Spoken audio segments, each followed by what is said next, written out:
En una entrevista que pueden ustedes encontrar en YouTube, en la que el director de cine norteamericano Oliver Stone entrevista a Vladimir Putin, en uno de los fragmentos de una entrevista de 4 horas editada, le pregunta por la homosexualidad y le pregunta por cómo es posible que en Rusia no se pueda difundir la ideología de género en las escuelas y no se pueda hacer proselitismo homosexual.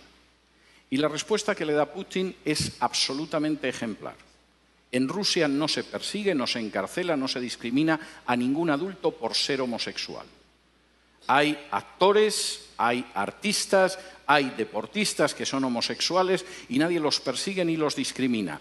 Pero no vamos a tolerar que adoctrinen a los niños en una ideología que es contraria a la familia. Porque la base de esta nación es la familia. Si el niño se convierte en adulto al llegar a los 18 años y decide ser homosexual, es una decisión suya. Pero no vamos a tolerar que la familia la destruyan desde abajo, haciendo proselitismos con niños que no tienen el criterio suficiente para decidir en un sentido o en otro. Yo puedo estar muy poco de acuerdo en muchas cosas con Putin, pero ahí le doy toda la razón. En el caso de China, todavía son más estrictos. Y he tenido ocasión de hablar con chinos acerca de esto. Los chinos siguen arrastrando la herida de lo que ellos llaman el siglo de humillaciones. Hace ahora poco menos de un siglo, los británicos, que ambicionaban apoderarse de la porcelana, del té, de la seda china, quisieron hacerse con ella, pero los chinos no veían que los ingleses tuvieran nada con lo que pudieran intercambiar la seda, el té o tantas cosas valiosas. De modo que los ingleses, puesto que nada de lo que ellos vendían les interesaban a los chinos, decidieron venderles drogas y les obligaron a abrir puertos por los que introducían el opio para consumo de los chinos. Los chinos se opusieron, la Marina británica era más poderosa, y después de perder 2 guerras no tuvieron más remedio que aceptar puertos extranjeros que introducían el veneno de la droga en China y que sumieron durante prácticamente un siglo a China en el mayor sometimiento y la mayor explotación a potencias extranjeras que había vivido en una historia milenaria. La visión de los chinos sobre la ideología de género es la misma. Esto es peor que el opio que trajeron los ingleses. Y si dejamos que entre en nuestra sociedad y que destruya la familia, el efecto va a ser peor que el opio británico. No lo vamos a tolerar.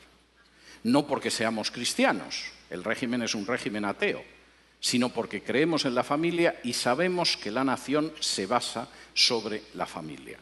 Me da mucho pesar que naciones que no son cristianas, sin embargo, a la hora de defender a la familia, parece que tienen una idea más clara que otras naciones que supuestamente lo son. En quinto lugar, y esto es tremendo, la ideología de género es una bomba de relojería demográfica.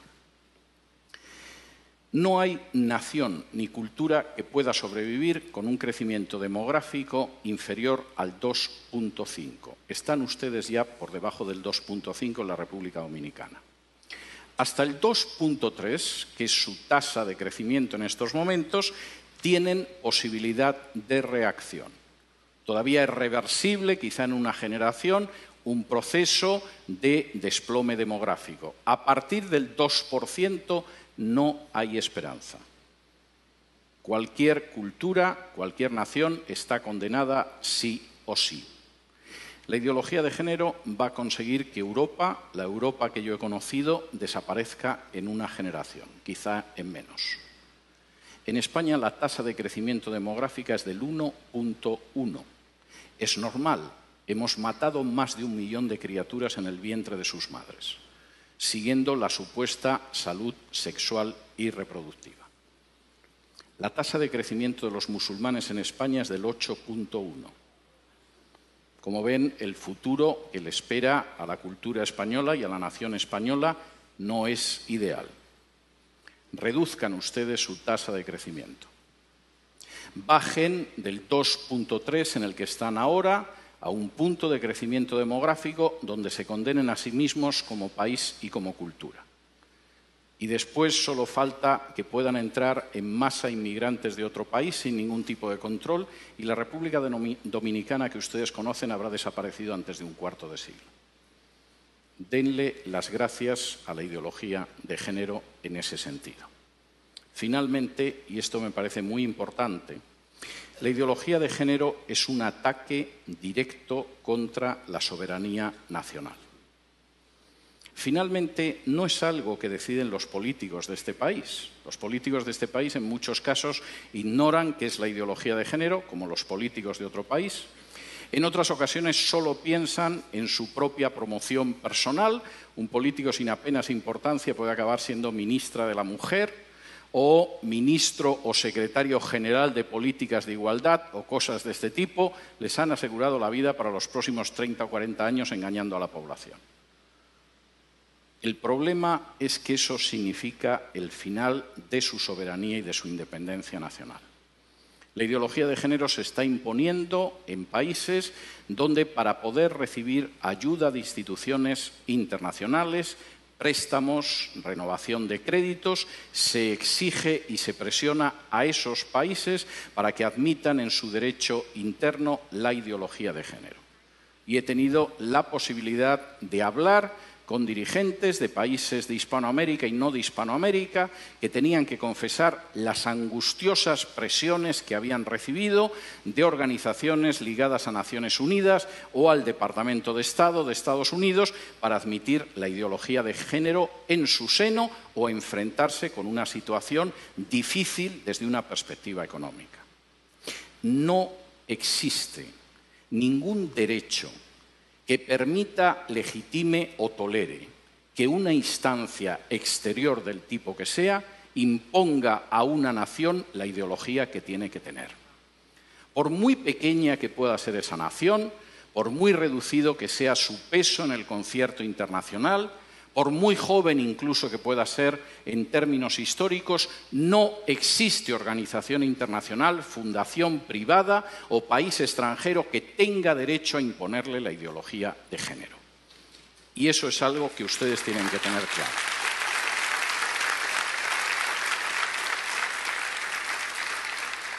Y si me lo permiten, antes de pasar al terreno de las preguntas, quisiera realizar un paralelo a una situación esencial en la historia de Israel. Cuando de pronto, después de recibir las normas que podían permitir que Israel viviera como una nación ejemplar, como una luz para las naciones, como una verdaderamente nación próspera, las palabras que aparecen en la Escritura es: delante de vosotros he colocado el camino de la vida y de la muerte.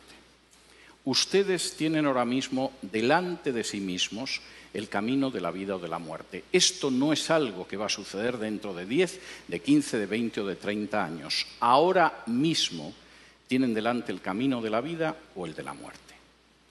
Tienen delante un camino de vida en el cual puedan construir esta nación sobre la base de familias equilibradas, armoniosas y fuertes, donde puedan educar a sus hijos en la verdad y en el temor de Dios, donde puedan hacer que salgan buenos ciudadanos de sus familias, donde puedan conservar la independencia y la soberanía nacional y donde conserven la libertad y el derecho a decidir la educación. Y ese es un camino de vida para este país, como para cualquiera. O tienen delante el camino de muerte, el camino en el que van a ver cómo su soberanía nacional desaparece, cómo se destruye la familia natural, cómo se acaba con el sistema educativo, cómo se levanta un sistema de mordaza totalitaria sobre los ciudadanos de este país, cómo se tritura el principio de igualdad bajo la ley, cómo su demografía desaparece y cómo al final se encuentran condenados como cultura o como nación. Delante de ustedes ahora mismo hay un camino de vida y hay un camino de muerte encarnado en la ideología de género. Ustedes son los que tienen que decidir. Muchas gracias.